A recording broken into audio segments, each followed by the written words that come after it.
Ya Rasulallah, Un vent d'espoir en provenance de Médine. anta nurullahi fajran. Ce fut lors de la saison du pèlerinage de la 11e année de la mission prophétique, ce qui correspond au mois de juillet 620 de l'ère chrétienne, que l'appel à l'islam trouva les éléments prometteurs qu'il allait faire fructifier et qu'il allait devenir ainsi une source d'espoir et de protection pour les musulmans qui étaient jusque-là très vulnérables face aux injustices et à l'arrogance des Qurayshites. Face au comportement hostile des Mécois, le prophète sallallahu alayhi wa sallam allait de nuit, par prudence, à la rencontre des délégués des tribus arabes. Ainsi pouvait-il leur parler sans qu'ils soient empêchés par les associants mécois.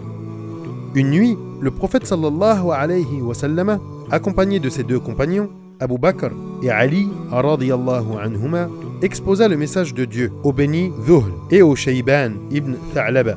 Mais ces derniers, bien qu'il lui ait donné une réponse pleine d'espoir, s'abstinrent de prendre une décision les engageant dans la voie de l'islam. Toujours en vue du même objectif, le prophète sallallahu alayhi wa sallam et ses deux compagnons vinrent à passer par la vallée de Mina, où ils entendirent des gens parler. Ils s'approchèrent et virent 6 hommes de Yathrib, tous appartenant à la tribu de Khazaraj. As-Sa'ad ibn Zurara des Beni al-Najjar, Auf ibn al-Harith des Beni al-Najjar, Rafi' ibn Malik ibn al-Ajlan des Beni Zurayq, Qutba ibn Amir ibn Hadida des Beni Salama, Uqba ibn Amir ibn Nabi des Beni Haram ibn Ka'b et Jabir ibn Abdullah ibn Ri'ab des Beni Abid ibn Ghanm. Les Médinois avaient toujours entendu leurs alliés les Juifs de Médine dire qu'un prophète allait bientôt apparaître. Ils leur disaient: nous le suivrons et nous vous tuerons comme ont été tués les Ad et les Iram. De quelle tribu êtes-vous? Leur lança le prophète sallallahu alayhi wa sallam. Des Khazarajites, répondirent-ils. Il dit: des alliés des Juifs?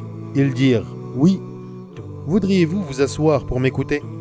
Ils répondirent favorablement. Il leur exposa l'islam, les invita à ajouter foi en Dieu Tout-Puissant et leur lut des versets du Coran. Ils se dirent entre eux: par Dieu, il s'agit du prophète annoncé par les Juifs. Soyez les premiers à adhérer à son message. Ils se hâtèrent de croire en sa mission apostolique, se convertirent à l'islam. Ces hommes comptaient parmi les sages de Yathrib. Ils étaient épuisés par la guerre civile qui venait de prendre fin et dont le feu ne s'était pas encore entièrement éteint. Ils nourrissaient l'espoir que la religion apportée par le prophète sallallahu alayhi wa sallam mette fin à la guerre entre les clans médinois. Ils dirent alors au prophète sallallahu alayhi wa sallam: notre peuple est trop déchiré par les inimitiés.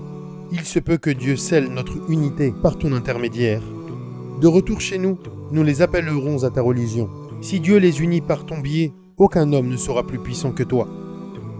Cette poignée de convertis médinois demeura fermement ancrée dans l'islam et se mit à prêcher avec zèle et dévotion sans réserve qui eurent comme résultat la conversion de plusieurs des concitoyens. De plus, au sein de tous les foyers médinois, on se mit à parler avec curiosité et enthousiasme du messager de Dieu, sallallahu alayhi wa sallam.